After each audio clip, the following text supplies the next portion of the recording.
están sintonizando este ciclo de conferencias titulada La bestia que sube del abismo. Les pido que abran sus Biblias, porque los que la traigan son los que se van a ir en el rapto. Eso garantizado. En el capítulo 11 del libro del Apocalipsis. Y antes de leerlo, solamente quiero darles algunos datos de lo importante que son las profecías bíblicas. Ojalá que tomen nota de lo que les voy a decir. Aunque no traigas tu Biblia, puedes apuntar ahí si te interesa. De acuerdo a la Enciclopedia de Profecías Bíblicas, Enciclopedia de Profecías Bíblicas de J. Barton Payne, Barton con B grande, para que lo puedas googlear, y Payne es con P de papá e Y intermedia, Payne se escribe, Barton Payne. Hay 1239 profecías, 1239 profecías en el Antiguo Testamento. Y 578 en el Nuevo Testamento. 578 en el Nuevo Testamento. O sea, en la Biblia hay un total de más de 1800 profecías. Estas profecías están contenidas en 8350 versículos. No veo que muchos tomen nota, pero pues no importa. En la Biblia hay 31.124 versículos, por lo cual casi, en resumen, la tercera parte de este libro, el 30% de la Biblia, son profecías. De aquí la importancia de predicar las profecías bíblicas. Una tercera parte de la Biblia, Dios considera tan importante las profecías que una tercera parte contiene las profecías tanto en el Antiguo como en el Nuevo Testamento. Ahora, muy bien, estamos viendo una serie y les recomiendo que vean las conferencias anteriores, las encuentran en YouTube, acerca del mundo invisible que nos rodea, que si no tuviéramos la Biblia, nadie podría, mediante la investigación científica, mediante el estudio intelectual o filosófico, descubrir que hay un mundo, una dimensión diferente a la de nosotros en el universo. Una dimensión invisible habitada por entidades espirituales. El mundo de alguna manera tiene conciencia de que los indígenas, los cherokees, los Sioux, los Sioux en Estados Unidos, los Aucas en el Ecuador, en México, los aztecas que ofrecían sacrificios, algo les decía que había algo que trascendía el mundo y le llamaban dioses, y adoraban la luna, adoraban el sol, etcétera, etcétera. Los indígenas en Estados Unidos a los espíritus, que los árboles tenían espíritus, pero algo en el ser humano le dice que algo trasciende la vida humana.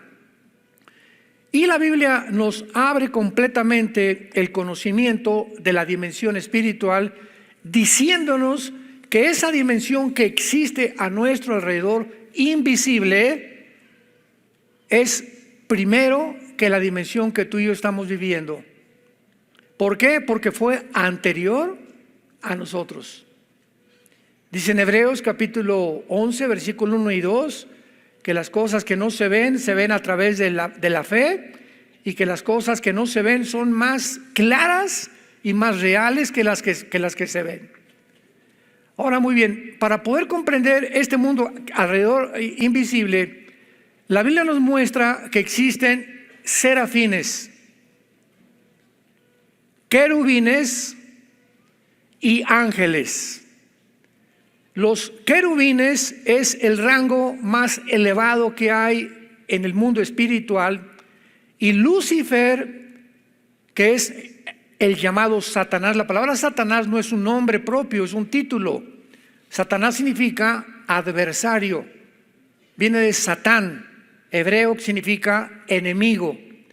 Entonces Lucifer era un querubín, lo encontramos en Ezequiel 28.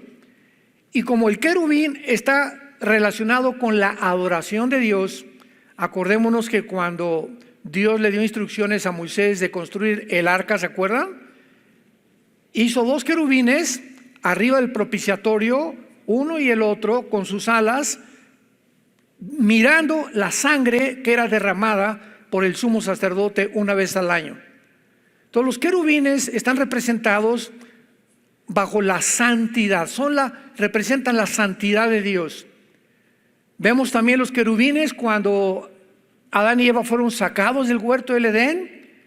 Dios puso en el huerto, en la entrada, un querubín con una espada, ¿verdad?, resplandeciente y con la luz, mostrándonos claramente que antes de que el hombre regresara al huerto del Edén otra vez, porque estaba prohibido ya que Adán y Eva regresaran, tenía que cumplirse la justicia y la ley de Dios. En el tabernáculo, que estaba el atrio, o sea, el patio, el lugar santo y el lugar santísimo, donde estaban los querubines arriba del atrio, las cortinas que dividían el lugar santo al lugar santísimo, las cortinas estaban pintadas de querubines. Y cuando Cristo muere en la cruz del Calvario, ¿se acuerdan lo que sucedió? Ese velo se rasgó de arriba hacia abajo. O sea, querubines, háganse a un lado. Voy a entrar yo con mi propia sangre. Síganme todos. Ya no hay ningún impedimento para regresar al huerto del Edén, para regresar a tener comunión con Dios. Cristo nos abre un camino nuevo y vivo mediante su sangre, donde ya no hay ningún impedimento, ni de querubines ni de nadie, para poder tú, mediante la sangre derramada en esa cruz, acercarte a Dios. No necesitamos a San Pancho, ni a San Bartolomé, ni vírgenes, ni Abraham, ni Isaac, ni papas, ni nadie, porque no hay más que un mediador entre Dios y los hombres, Jesucristo hombre. Gracias a Dios.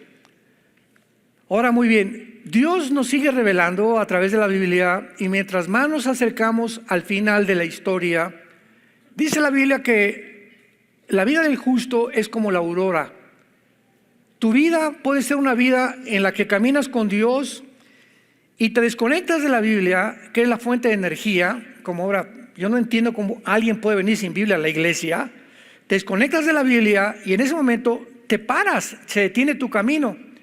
Porque si tú tienes luz, está aquí y no es de nosotros, viene a nosotros. Mis palabras son espíritu y son vida. Tú te conectas con la Biblia, lees la Biblia, la memorizas, y ¿qué estás recibiendo? La naturaleza, participando de la naturaleza divina de Dios. Estás cada vez más pareciéndote más a Jesús, recibiendo las fuerzas de Dios. Y siempre lo he dicho que es como un celular. Un celular yo lo saco y lo conecto todos los días y me carga el celular y le aprieto los botones y me funciona. Pero si desconecto el celular 1 o 2 días y quiero apretarle los botones, el celular no me va a responder. ¿Por qué? Uno tiene energía. Y así pasa con nosotros también. Todos los días tenemos que conectarnos a la fuente de la energía, que es la palabra de Dios, llenarnos de la palabra de Dios, oír la palabra de Dios, meditarla, memorizarla, estudiarla, y te cargas. Y entonces sales a la escuela con tus hijos, sales a tu despacho, sales a tu taller, sales a enfrentarte al mundo cargadas las baterías. Ya no te vas a pelear cuando alguien se atraviesa en el periférico. Vas a tener sabiduría para resolver el problema que tienes con tu hijo, con tu hija. Tenías un problema de compras o no compras, vas a saber si comprar o no comprar, porque separados de Él.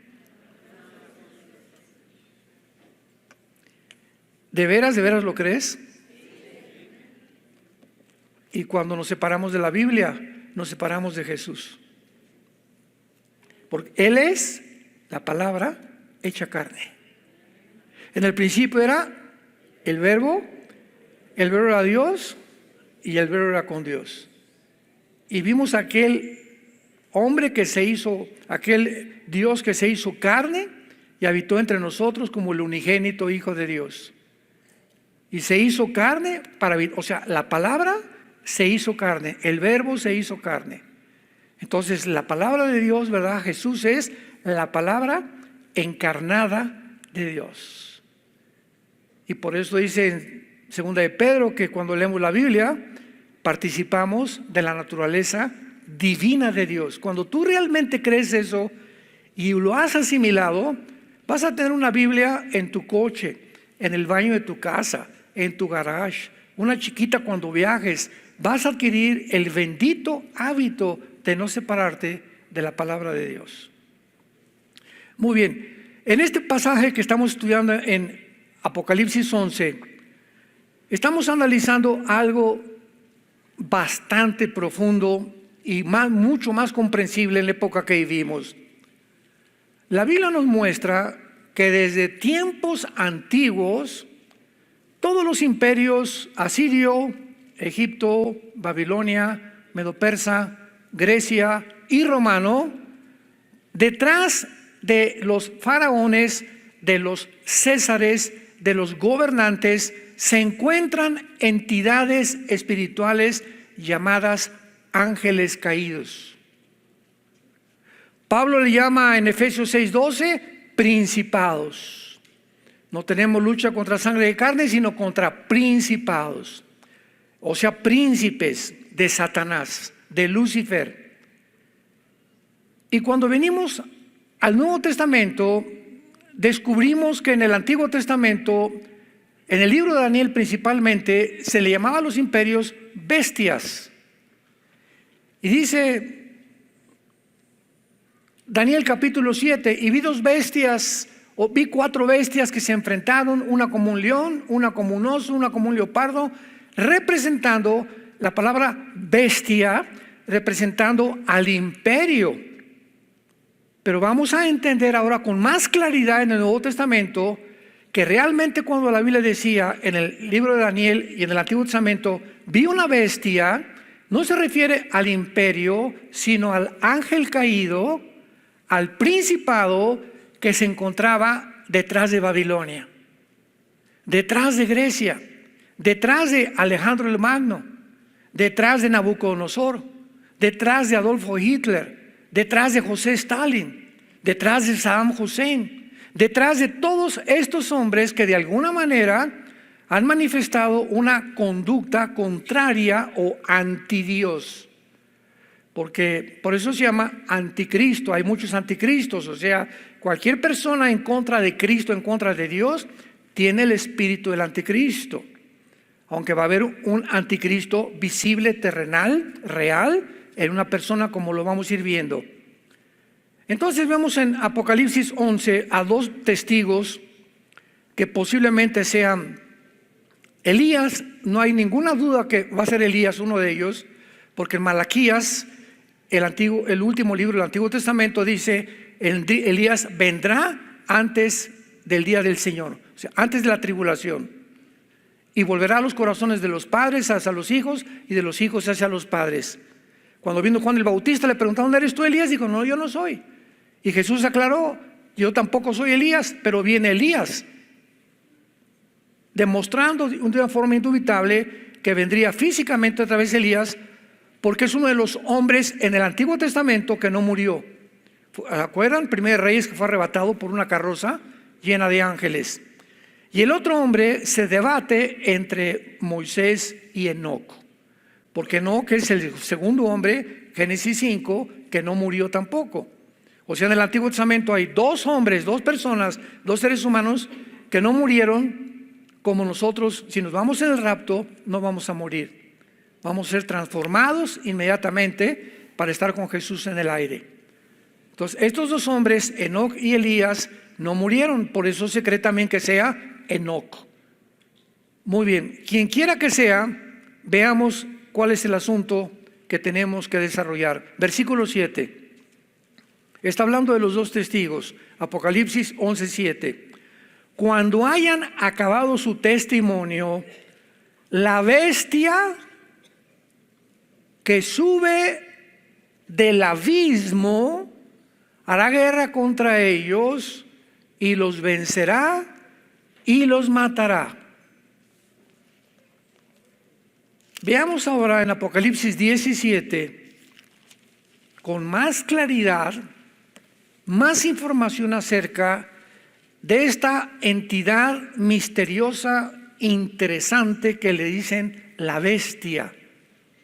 Apocalipsis 17, versículo 8. La bestia que has visto, o sea, que estaba montada sobre la ramera, con cuidado, era y no es y está para subir del abismo. Aquí claramente el Espíritu Santo está hablando en tiempos de Juan, cuando Juan vivió bajo el Imperio Romano, hace 2000 años. Entonces, con cuidado, síganme. En el tiempo de Juan la bestia no existía, pero había existido. Juan dice, la bestia era. O sea, en tiempos del gobierno romano, esta bestia no existía. Y fíjense lo que dice a continuación. Y no es, ahí lo aclara Juan. En el tiempo de él, en tiempos de la vida de Juan, no existía, no estaba la bestia. Sin embargo, está para subir del abismo. Aquí pues se nos menciona a una entidad espiritual misteriosa que se llama la bestia y que no es el anticristo. ¿Cómo sabemos que no es el anticristo, la bestia de Apocalipsis 13? En primer lugar, recordemos algo. En la Biblia hay diferentes lugares debajo de la tierra que se llaman prisiones. Y tenemos en primer lugar al abismo. ¿Se acuerdan en Lucas 16 y 17 que Jesús se enfrentó al Gadareno? Y cuando el Gadareno se acercó a Jesús y Jesús a él le preguntó, ¿cómo te llamas? Legión, le contestó el Gadareno, el principado o el jefe de los demonios. Y los romanos tenían 6,000 soldados, formaban una legión. O sea, aquí hay un hombre con 6,000 entidades espirituales que se llaman demonios. Daimón en el griego, que significa simplemente seres inteligentes, más inteligentes que nosotros. Sin embargo, estos demonios son diferentes a los ángeles caídos. Esto es muy importante. Entonces los ángeles caídos no entran a una persona, pero sí entran claramente los demonios. Y los ángeles caídos no perdieron sus cuerpos, se pueden materializar. Los demonios no, porque no tienen cuerpo, necesitan descansar en seres humanos. Entonces el abismo, le dijo Legión a Cristo, por favor no nos mandes al abismo. Tenían un miedo terrible de ir a esa prisión en el centro de la tierra. Lo vamos a ver. Entonces Cristo les da permiso y se salen los demonios y se meten a unos puercos. ¿Recuerdan todo esto? Y los puercos llegan a un precipicio y se avientan. O sea, los demonios le dicen a Cristo, no nos mandes al abismo, permítenos entrar en animales. Entran a puercos, porque es un animal inmundo en el Antiguo Testamento, y los puercos y los demonios matan a los puercos. Oigan, demonios, pues entonces, ¿y ahora a qué cuerpo se van a meter? ¿Qué nos enseña esta lección? Que el mal es autodestructivo. Que el mal no puede permanecer por sí mismo. ¿Qué quiero decir? El mal tiene dos enemigos: el mismo mal y el bien. Una banda de delincuentes, una banda de ladrones, una banda de asesinos, si la policía no los agarra, tarde o temprano, entre ellos mismos se van a matar o se van a destruir. No puede el mal subsistir por sí mismo. El bien solo tiene un enemigo: el mal. Entonces, una persona contraria a la luz no sabe que esa misma persona se está autodestruyendo. Si tú fumas y fumas, te estás suicidando. Tomas y tomas y tomas, te estás suicidando. Maldices a tu mujer, cometes adulterio, robas, no pagas, vas en contra de las leyes de Dios, te estás autodestruyendo. Y al mismo tiempo a las personas que están a tu alrededor, porque el mal opera de esta manera, no puede subsistir.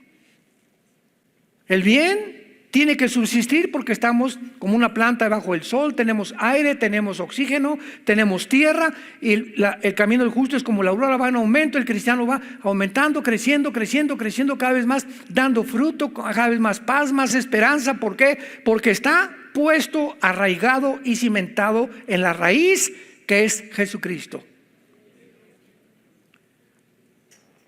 Una vez que comprendemos esto, vayamos al libro de Daniel, capítulo 7 en el Antiguo Testamento, para comprobar estas verdades tan importantes y entender este libro maravilloso y esta serie titulada La bestia que sube del abismo. Dijimos que el anticristo no puede ser la bestia, porque dice que sale del abismo. ¿Correcto? Y en el abismo no se encuentra ninguna alma humana. El abismo es la habitación, la prisión de los demonios. Los seres humanos que mueren sin Cristo o sin ley o que no nacieron de nuevo descienden a otro lugar que se llama el infierno. Gehenna. G-E-N-N-A-H-A en el griego, Gehenna. Y los ángeles que se han rebelado contra Dios, como en Génesis 6, que trataron de mezclarse con mujeres y producir una raza híbrida, que es lo que actualmente están tratando de hacer, van a otro lugar llamado el Abadón.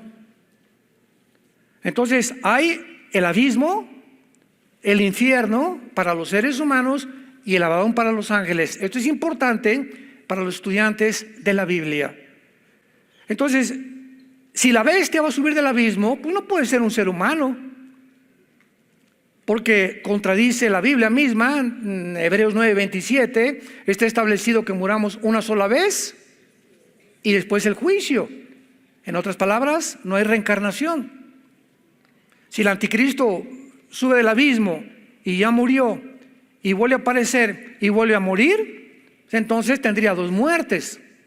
Y la Biblia dice que está establecido que muramos una sola vez. Y el abismo no es la habitación de las almas condenadas, es el de los espíritus inmundos. Entonces vamos por orden para que vayan ustedes comprendiendo esto. Entonces el anticristo es un ser humano, o va a ser, lo vamos a ver, me adelanto, como tú y como yo, un ser humano. De otra manera, Apocalipsis 20 no podría ser echado al lago de fuego. Si es una computadora, no podría ser echada al lago de fuego. Si el anticristo es un imperio, porque todas estas especulaciones las han manejado en los últimos años sin tener conocimiento de la palabra de Dios. El anticristo tiene que ser un ser humano para poder ser condenado y echado al lago de fuego. Entonces no puede ser tampoco que venga del abismo, porque solamente en el abismo están los demonios, y vamos a ver más adelante que hay ángeles en el abismo como jefes de los demonios. Uno de ellos se llama Abadón, el destructor, pero lo vamos a ver más adelante. No se vayan a empachar. Bueno, aquí dice en Apocalipsis Daniel 7, Daniel dijo: miraba yo en mi visión de noche, y he aquí que los 4 vientos del cielo combatían en el gran mar. A los que les interese, arriba de la palabra vientos, ponle espíritus. La palabra espíritus se traduce vientos, aire, dependiendo del contexto sabemos lo que son. Todos vemos aquí que Daniel está viendo una visión y viendo a 4 ángeles, 4 espíritus combatiendo en el gran mar. Es interesantísimo que sea en el mar. Lo vamos a ir viendo más adelante. Vamos a ver la chuletota que vamos a partir esta tarde. Y 4 bestias O sea, cuatro espíritus y cuatro bestias grandes, diferentes la una de la otra, subían del mar. En Apocalipsis 13 dice Juan que el anticristo, la bestia, subía del mar. Isaías 27, 1 al 4, dice la Biblia, el dragón que vive en el mar. Pero el falso profeta, el mismo Apocalipsis 13, todo esto lo vamos a ir viendo, sube de la tierra. Tenemos que poner, cuando estudiamos la Biblia, mucha atención no hay una palabra en la Biblia, no hay nada que haya sido desapercibido o que no tenga una relación con el mundo espiritual en que vivimos. Por eso dijo Jesucristo, escudriñen, que significa hagan pozos, escudriñen, escarben, estudiantes de la Biblia, y van a ser recompensados como no se imaginan. Vi 4 bestias diferentes la una de la otra. La primera como león, tenía alas de águila. Versículo 5. La segunda como un oso. La tercera como un leopardo, versículo 6. Versículo 7 y la cuarta. Aquí en la cuarta es interesante que no se le relaciona con ningún animal. Los primeros 3 animales, león, oso y leopardo, son depredadores, crueles, bestias, por eso no son animales. Animal es mi perro, un caballo, una vaca. Pero cuando habla la Biblia de bestia, o sea, eres una bestia, y está hablando de algo superlativo, algo que trasciende, que va más allá de la animalidad. Ya de depredadores, sanguinarios, crueles, etcétera, etcétera, hambrientos, insaciables. Pero la cuarta bestia, que es el cuarto imperio, que es Roma, y que está relacionado con 4 etapas, lo vamos a ver también, ya no se le da ningún nombre. Y esta cuarta bestia, dice la Biblia, en el versículo 7, espantosa y terrible, en gran manera fuerte, tenía grandes dientes de hierro, devoraba y desmenuzaba, y las obras con sus pies, y era muy diferente a todas las bestias que vi antes. ¿Cuál es la diferencia entre esta cuarta bestia, que es Roma, y que de alguna de las naciones que formaron el imperio romano saldrá el anticristo? El imperio romano cubrió Europa, el norte de África. Qué interesante que ahora Putin esté volviendo a reunir y apoderándose de las naciones africanas. Acaba de tener una reunión hace 2 semanas con más de 60 naciones africanas en Moscú. Y acaban de dar un golpe de estado en Níger, no en Nigeria, en Níger, por un grupo de mercenarios que se llama Wagner, que trabajaba anteriormente para Putin. No sabemos si ahora el avión que explotó con todo el grupo de Wagner fue Putin, no se sabe, lo vamos a saber más tarde. Pero qué interesante que las naciones del norte de África se mencionan en Ezequiel 38 viniendo contra Israel. Ya estamos uniendo todo, hermano, estamos ya tejiendo toda la tela. Una tela tiene un hilo por acá, otro por acá, ¿verdad? Otro por acá, otro por acá, pero todos convergen para hacer una fábrica de tela, ¿verdad? O un telar, o un vestido, pero todo bajo el microscopio son puros hilos pequeñísimos que uno con el otro tiene que estar perfectamente unidos, y la Biblia así está. La Biblia nos da por aquí un hilo en Daniel, otro en Apocalipsis, otro en Ezequiel, otro en Zacarías, y nuestro trabajo ¿cuál es? Comenzar a este hilo, con cuál puedo juntarlo con este, o con el de Zacarías o con el de Daniel, y lo pego y ya tengo un poquito más, y luego este con este, y así vamos juntando y se va armando la pieza o la pintura donde Dios quiere que veamos con más claridad. Pero hay que traer la Biblia. Yo no voy a dejar de insistir en esto. Dice en Daniel 12, así vamos a ver cómo acaba Daniel 12. Los entendidos entenderán. Y en el Nuevo Testamento Jesucristo en Mateo 24 dice 37 al 39, pero como en los días de Noé, así será la venida del Hijo del Hombre. ¿No entendieron? No entendieron. No entendieron. Se les habló y se les habló los domingos en los estudios y todo, y la persona que decía cristiana seguía igual y seguía igual, y no cambiaba con su esposa y no cambiaba con su esposo ni ellos con sus papás, o sea, y se seguían llamando cristianos. Nunca entendieron que el propósito de este mandamiento es el amor nacido del corazón, de una conciencia limpia y de una fe no fingida. 1 Timoteo capítulo 1. Tú tienes que caracterizarte por un amor que realmente no sea hipócrita. Tiene que nacer de tu corazón servir a Dios, no por reconocimiento, ni por aplauso, ni para que sepas, ni para que... No, porque realmente amas a Dios, amas su obra. Tu conciencia con Dios tiene que estar siempre limpia. Yo no puedo venir aquí a la Biblia y, Señor Jesucito mío, mire su compañía, no me desampare ni de noche ni de día.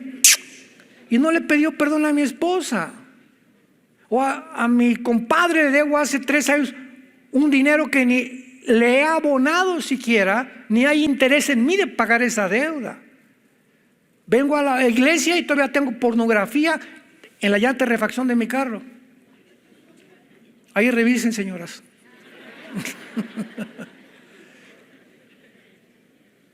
Tenemos que tener una conciencia limpia porque Dios es un Dios santo. Yo no puedo llegar, o sea, cuando llegamos ante Dios, Dios, tú sabes mi corazón, examíname, Padre. Dime qué hay ahorita, dime qué cosa puede estorbar ahorita que tu Espíritu Santo se comunique a mi espíritu, porque anhelo conocer tu voluntad, anhelo saber cómo invertir, anhelo saber cómo manejar mi casa, anhelo seguirte, Señor, anhelo tener paz, seguridad. Pero mientras mi conciencia me acuse de algo, tengo que limpiar mi conciencia y mi fe no puede ser fingida. No puedo fingir ante mis amigos, no, pues sí, bueno, soy cristiano los domingos y a ver, Juan, vamos a echarnos una chela entre tú y yo, cuéntame el de Pepito. Y llego a otro lugar y soy otra persona, y en mi casa soy otra persona. Total que don Pancho es un psicópata. Es una persona esquizofrénica, tiene múltiples desórdenes de su personalidad. En su casa es una persona, con sus amigos es otra persona, jugando fútbol es otra persona. ¿Cuántas máscaras tiene don Pancho? La fe no fingida, somos de una sola pieza. En la casa, con mis amigos, en el deporte, en la escuela, en el cine, somos de una sola pieza. Se llama el carácter estructurado bajo el control del Espíritu Santo. El secreto aquí en Daniel 7:7 de esta cuarta bestia, porque era diferente a las demás, le encontramos en el significado de la palabra diferente. Apúntalo, es la palabra hebrea Shainah. S de Samuel, H, A-I-N-A-H, como suena Shainah, que significa de naturaleza diferente o alterada. De naturaleza diferente o naturaleza alterada. Dios mío santo. En el siglo XXI surge un movimiento donde tú no eres hombre, eres mujer, y tú no eres mujer, eres hombre. Donde, por favor, cámbiate de sexo. Ahora, en California, a los 12 años, acaba de salir el gobernador en California, en Estados Unidos, a los 12 años un niño pierde su patria potestad. ¿Qué significa esto? Que a los 12 años en California puede llegar un grupo de personas del gobierno a tu casa, agarrar a Pepito y llevárselo con ellos y comenzar a reeducarlo o adoctrinarlo en la ideología de género y sugerirle que cambie su sexo. A un niño de 12 años que ni siquiera tiene sentido, ni siquiera entiende el sexo. A este grado ha llegado la humanidad, ya no a la animalidad. Aquí está el ser humano, aquí están los animales. Cuando una persona trasciende la animalidad, baja a un nivel más bajo que los animales y se llaman monstruos.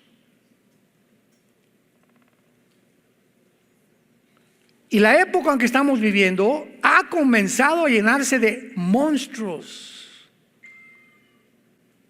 gobernantes que están aprobando todas estas cosas, manejados por una élite, una agencia no gubernamental. Ahora vuelven a anunciar, viene otra vez el COVID, están enfermos. Oye, entonces las 5 repuestos que me dieron, casi querían que pusiera 10 repuestos. Y entonces no me sirvieron de nada.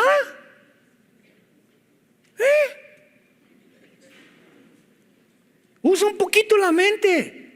¿Cómo es posible que viene otra cepa de COVID y entonces la que me pusieron, ¿para qué sirvió? Oye, me voy a vacunar contra la poliomielitis.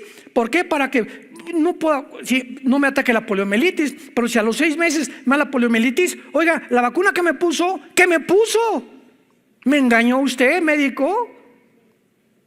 El mundo se acerca precipitadamente a un gobierno global, donde las naciones necesitan un sistema, una ideología de gobierno para poder controlar más fácilmente a los ciudadanos. Y esta ideología se llama socialismo-comunismo. Es el más perfecto sistema de gobierno para controlar a la humanidad. Se demostró en el siglo XX un fracaso y se vuelve a desenterrar, porque los gobernantes están cada vez más ansiosos y más ávidos y más ambiciosos de controlarnos y que seamos títeres y esclavos completamente de papá gobierno. Ya tu leal Pepito ya no es a tu papá, ni a tu mamá, ni a tu iglesia, es a papá gobierno. Ahora yo voy con tu hijo y yo lo voy a educar. Espérame, el gobierno no educa a mi hijo. Ni lo voy a meter a una escuela a mi hijo donde le enseñe la ideología de género en los libros de texto. Prefiero sacarlo y que quede bruto y que sea santo en lugar de ser inteligente y un diablo. 1000 veces más. A estas opciones nos estamos enfrentando, damas y caballeros, santos de Dios. Gracias a Dios en Toluca ya el mes que entra abrimos ya nuestra escuela para niños. Gracias a Dios. Ahora en Colombia le dije a cantidad de pastores que me preguntaron, que han mandado correos, la única, ¿qué hacemos, hermanos? Saca a tu hijo de la escuela y oren, y ya cada iglesia que tengan tal vez 1 o 2 a la semana que les enseñen, ¿verdad? Turnarnos para darles clases a los niños, pero sacarlos de ese medio, de ese pantano, de esa oscuridad, donde los quieren completamente destruir psicológica, espiritual y físicamente. Es un mundo bien feo el que estamos viviendo. Tenemos que abrir los ojos y tenemos que hoy que nunca predicar la verdad, porque esta es la única verdad que existe, la única regla de moral, conducta y fe que Dios nos ha dejado. Esta cuarta bestia de diferente naturaleza está hablando del gobierno final. ¿Cómo se va a caracterizar el gobierno del anticristo? Va a ser un gobierno de naturaleza alterada. Por eso dice en Daniel 11, 33 al 35 que el anticristo no hará caso del amor de las mujeres. No es coincidencia nada de lo que estamos viendo. Todo lo que estamos viendo desde hace 3, 4 años, todo tiene una pavimentación, un camino para poder preparar finalmente el surgimiento del futuro dictador mundial, el anticristo de la Biblia. Un gobierno con un control económico del mundo, moral, militar y político. Pero tiene que haber una preparación, y nosotros somos la generación que nos encontramos en esta preparación. Abramos los ojos. Abramos los ojos, porque ahora más que nunca tenemos que hacernos una pregunta: ¿qué debo hacer? ¿Qué debo hacer? ¿Seguir viendo la televisión? ¿Seguir viendo la familia Peluche? ¿Seguir despreocupándome de todo? ¿No nos mandó Jesús y dijo: sean mis testigos ante un mundo que se está pudriendo? Este gobierno final, que es la cuarta bestia, que representa las dos piernas de la estatua del capítulo 2 de Daniel de Nabucodonosor, ¿se acuerdan? Que tenía la cabeza de oro, que representa Babilonia, que es el león del capítulo 7, versículo 4, Babilonia. Después, el pecho de plata representa al segundo imperio, que fue los medos y los persas, que representan al oso, Daniel 7:5. De los medios persas, de acuerdo a la historia, la Biblia se adelantó, porque la Biblia es la historia escrita adelantada. Vino Alejandro el Magno, versículo 6, Daniel 7:6, el leopardo. Se le compara un leopardo a Alejandro el Magno porque fue un hombre que a los 21 años, cuando matan a su padre Filipo, la mamá de Alejandro el Magno era bruja. Comienza a conquistar el mundo y se fue a África y casi, ¿verdad? En la India tuvo una derrota tremenda, se regresa a Babilonia, que es Irak moderno, y Alejandro el Magno ahí muere. Y la cuarta ya dice una bestia terrible, representada por las dos piernas de la estatua de Nabucodonosor. Ahora, muy bien, este cuarto imperio, nos damos cuenta que de acuerdo a la Biblia, hasta que venga Cristo no va a haber otro imperio. Tiene que ser 4 nada más. Ahora pongan atención. El cuarto imperio es Roma y comienza en la cintura. Este es el imperio romano. Las dos piernas es la segunda etapa del imperio romano, porque se dividió en Constantinopla y Alejandría, que es actualmente Estambul, que está en Turquía. 1500 años después del imperio romano prevaleció todavía el área oriental, que es Estambul o Alejandría, que son las dos piernas. Y luego tenemos los pies, la tercera etapa, que es con 10 dedos, que dice Daniel 2, para no tener que leer tanto, Daniel 2, que de estos 10 dedos, cuando Cristo venga, golpeará la estatua en los 10 dedos, que representan las 10 naciones finales que existirán antes de que venga Jesucristo por segunda vez. No antes del rapto, antes de la segunda venida. Y estas 10 naciones, por provenir, 5 del lado oriental, porque Roma se divide en el oriente y en el occidente. 5 dedos descienden del lado oriental, 5 dedos del lado occidental, 10 naciones que van a surgir en el mundo, un G10, 5 de Europa y 5 del Medio Oriente. Cuando oigamos que hay una unión entre 5 naciones de Europa y 5 del Medio Oriente, en ese momento, cuando se formen esta confederación política, de una de ellas, aquí está en Daniel 7, saldrá el anticristo. No especulemos que el anticristo es Obama, el Papa, el príncipe, por aquí, por allá. El anticristo no lo vamos a conocer hasta que haya un G10. Porque es hasta que venga esta unificación cuando surgirá el anticristo de una de esas naciones, que es la cuarta etapa de las piernas o del cuarto imperio. Por eso dice Daniel 7:7, y tenía 10 cuernos, que son los 10 cuernos de Apocalipsis 13 y los Apocalipsis 17. Y mientras yo contemplaba Daniel 7:8, los cuernos, he aquí otro cuerno pequeño salía entre ellos, y delante de él fueron arrancados 3 cuernos de los primeros. Los cuernos en la Biblia representan líderes con autoridad, o representan naciones con autoridad. Entonces vemos nosotros que ese cuerno pequeño representa al anticristo. Y rápidamente comprobémoslo en el versículo 23 del capítulo 7 de Daniel. Daniel está confundido, como muchos de ustedes están ahorita, que los cuernos, que esto y que el otro, que la cuarta bestia. Y entonces se le da a Daniel el entendimiento y se le comienza a revelar, porque la Biblia no es de interpretación privada, la Biblia es interpretada por la misma Biblia, porque es escrita por el Espíritu Santo, se le da la interpretación. Versículo 23, dijo así. Ya están explicándole a Daniel qué significa la cuarta bestia. La cuarta bestia será un cuarto reino en la tierra, diferente a todos los otros reinos, como ya lo vimos, y a toda la tierra devorará, trillará y despedazará. Esto no lo hizo el Imperio Romano. El Imperio Romano fue destruido, ¿verdad? Sucumbió, fue derribado, pero nunca conquistó el mundo entero.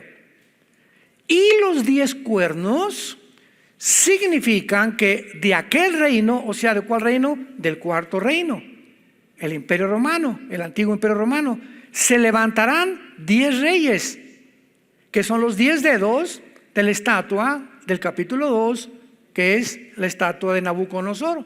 Se levantarán 10 reinos, y tras ellos, o sea, ya que estén formados el G10, se levantará otro, subraya otro con rojo, porque es el anticristo.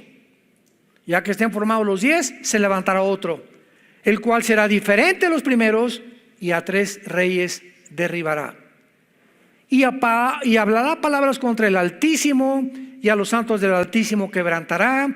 Pensará en cambiar los tiempos y la ley, tiempos en tiempos y medio tiempo, pero se sentará el juez y le quitará su dominio para que sea destruido y arruinado hasta el fin. Esto significa que después del cuarto reino, o la cuarta etapa, que fue el antiguo Imperio Romano, viene Jesús.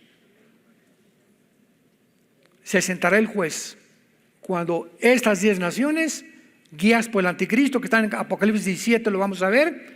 En ese momento viene Jesucristo. Versículo 27, qué hermoso. Y que el reino y el dominio y la majestad de los reinos debajo de todo el cielo se ha dado ¿a quién? A nosotros, al pueblo de los santos del Altísimo, cuyo reino es reino eterno, y todos los dominios le servirán y le obedecerán. Una vez que venga Jesucristo y venga el milenio, el juicio, el gran trono blanco y la eternidad, Dios hará cielos nuevos y tierra nueva.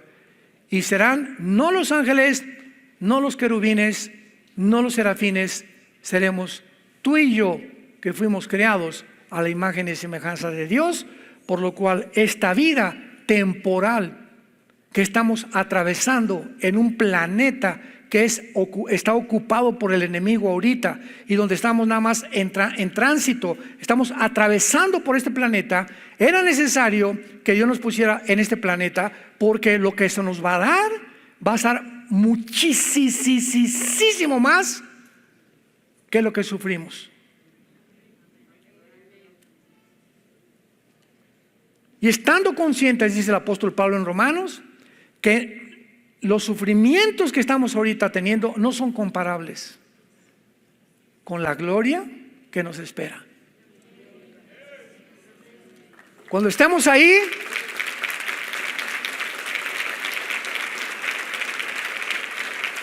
cuando estemos con Jesús, vamos a voltear hacia nuestro pasado y va a parecer solamente como una mala noche en un hotel de 4ª categoría.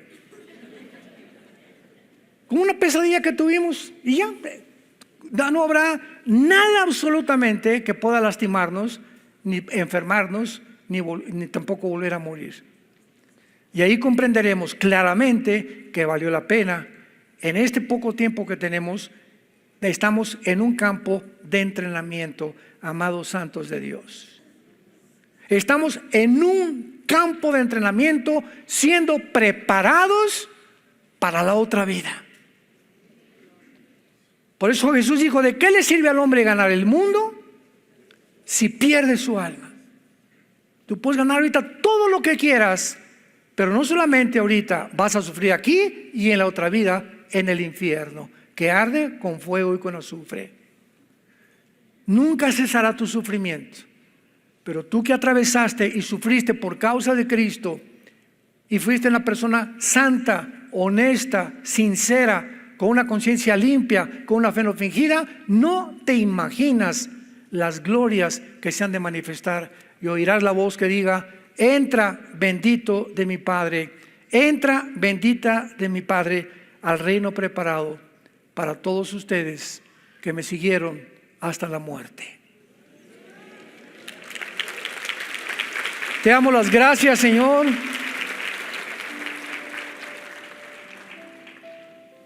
Gracias, Padre. Porque el propósito de este mandamiento es el amor nacido del corazón, de una conciencia limpia, de una fe verdadera, no fingida, real. Tú que escudriñas la mente y el corazón, eres el único que nos conoces verdaderamente. Todas las cosas están abiertas y desnudas delante de aquel a quien algún día le vamos a dar cuentas. Sean santos porque yo soy santo, dice el Señor. Y si invocáis por nombre a aquel que sin acepción de personas juzga a cada uno según sus obras, vivan siempre bajo el temor de Dios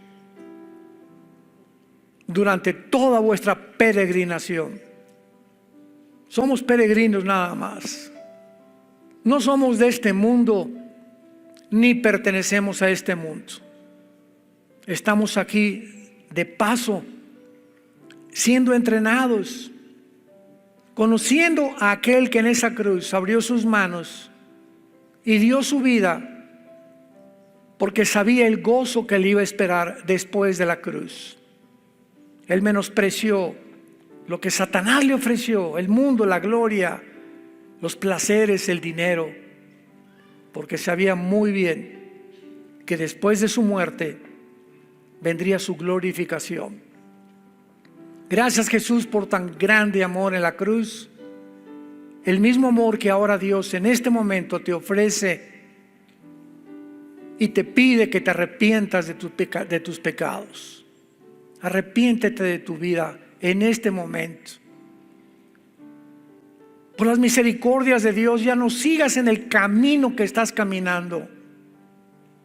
Date la media vuelta y vuélvete a Dios con todo tu corazón. Hoy que el Espíritu Santo te está hablando. Y dile ahí desde donde tú estás, ustedes que nos ven a través de los medios de la televisión: Señor, perdona mis pecados. Yo sé que no puedo cambiar, por eso vengo a abrazar la cruz, porque creo ahora que en esa cruz la sangre preciosa, la vida de tu Hijo unigénito, Jesucristo, pagó por mis pecados. Y te pido, Jesús, ahora que entres a mi vida como mi Señor y mi Salvador. Gracias por darme la vida eterna y la corta vida que me das ahora hasta el día de mi muerte. Moriré en paz, sabiendo que me estarás esperando y que valió la pena que hoy que oí tu voz no endurecí mi corazón. En el nombre de Jesús, amén. Qué libro, ¿verdad?